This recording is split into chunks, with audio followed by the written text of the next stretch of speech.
মগে বলে ভরা তারা, গড বলে ফিরিঙ্গি যারা, মগে বলে ভরা তারা, গড বলে ফিরিঙ্গি যারা, খোদা বলে ডাকে তোমায়, খোদা বলে ডাকে তোমায়, মোগল পাঠান সৈয়দ কাজী, তুমি জানো ভোজের বাজি, জেনেছি জেনেছি তারা।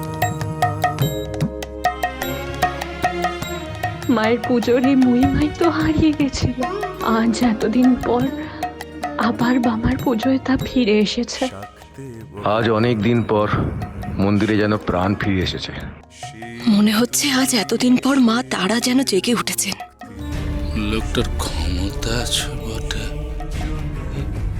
কি দেখছি, কি দেখছি? এ হলো হঠযোগ, যা প্রয়োগ করে কোনো সিদ্ধ পুরুষ দীর্ঘক্ষণ শূন্যে ভেসে থাকতে পারে আর জগতের সব কাজ নির্দ্বিধায় করতে পারে। বামদেবের হঠযোগে আমি কেন দুর্বল হয়ে পড়লাম? কেন কেন এই মন্দিরে উঠতে পারলাম না? কেন? না না না, আমি বামদেবের কাছে হেরে যেতে পারি না, কিছুতেই না। শাক্তে বলে তুমি শক্তি, শিব তুমি শৈবের উক্তি, সূরি বলে সূর্য তুমি, বৈরাগী কয় রাধিকাজি, গানপদ বলে গণেশ, যক্ষ বলে তুমি ধনেশ, শিল্পী বলে বিশ্বকর্মা, বদর বলে নায়ের মাঝি,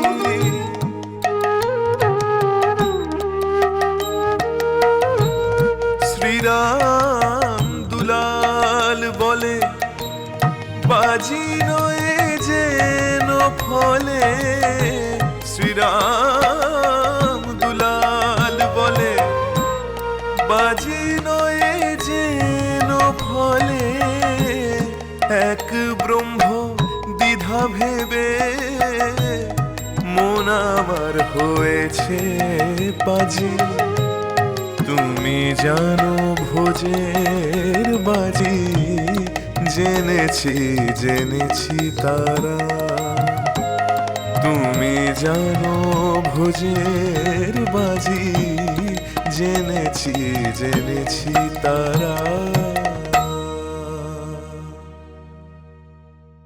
বড়ুয়া,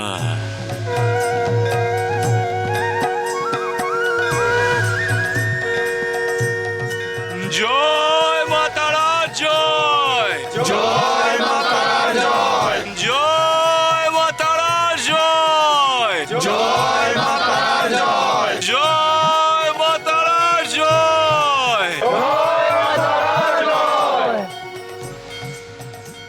তারা, জয় তারা।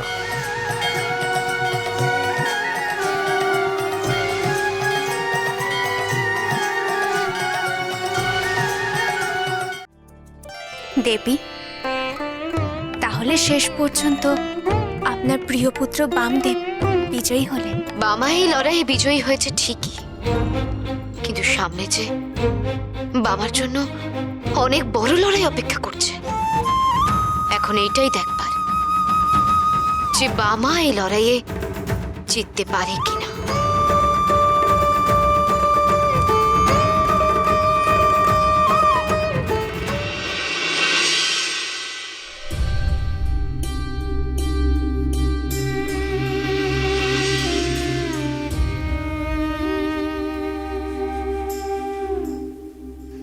আহা, কি পুজোই না করলে ঠাকুর,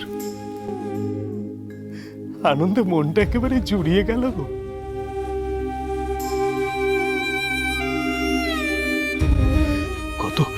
গত 7-7টা বছর ধরে মা তোমার এই পুজো পাওয়ার জন্যই অপেক্ষা করছিল ঠাকুর। এই পুজো পাওয়ার অপেক্ষা করছি। আমি জানি গো লগেন কাকা, আমি যেমন মার কাছে আসতে না পেরে কষ্ট পাচ্ছিলাম গো, ঠিক তেমনি মাও আমার মতন একই কষ্ট পাচ্ছিল গো লগেন কাকা। তবে তবে কষ্টের দিন শেষ। মাকে আর আমি কষ্টে রাখবো না।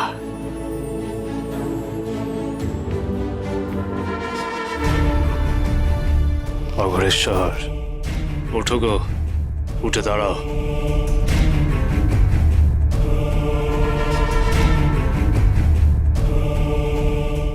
শোনো অঘরেশ্বর, মনের সমস্ত ভক্তি উজাড় করা পুজোই আমার বড় মা গ্রহণ করেন। এতকাল তার সঠিক ভক্তেরা যে কষ্ট পেয়ে এসেছে তা দেখে আমার মা মোটেই ভালো থাকতে পারে না গো। মায়ের কাছ থেকে তার সন্তানদেরকে যদি আলাদা করা হয় তাহলে মা কি কখনো ভালো থাকতে পারে গো? অঘরেশ্বর, এখন এই মন্দির তোমার দখলে, তাই তুমি আমাকে মন্দিরে পা দেওয়া থেকে বাধা দিচ্ছ। তা বেশ বেশ, তবে কি জানো, মা তারা সবার মা, তাকে কেউ কখনো একলা বেঁধে রাখতে পারে না গো, আর সে ক্ষমতাও তোমার নেই।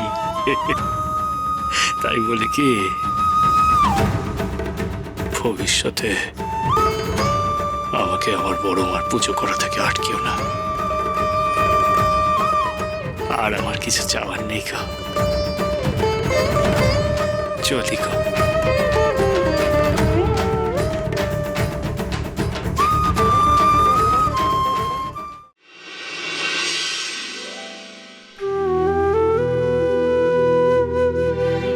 অন্নদা দিদি, বড় কুমার, বড় রানীমা, জগন্নাথ ধামে গিয়ে আমি অনেক কিছু শিখেছি গো।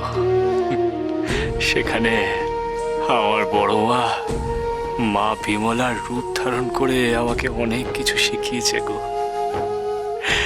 তোমরা যদি আমাকে সাথে করে পুরী ধামে না নিয়ে যেতে তাহলে আমি তো সেখানে কখনো পৌঁছাতেই পারতাম না গো। হ্যাঁ,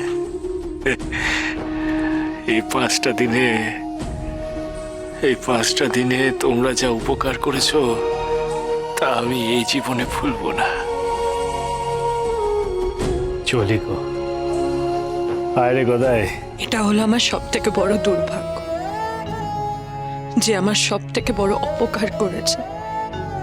দৈব আদেশ পেয়ে আমাকে তার উপকার করতে হয়েছে, এটাই আমি বুঝলাম। আমিও বুঝেছি গো, সময় লাগলো কিন্তু বুঝেছি।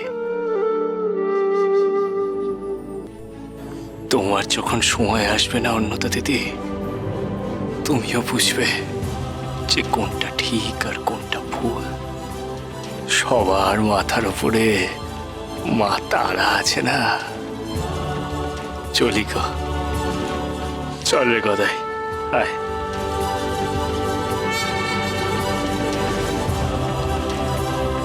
বাবা এরকম কথা কেন বলে গেল? এই কথার অর্থ কি?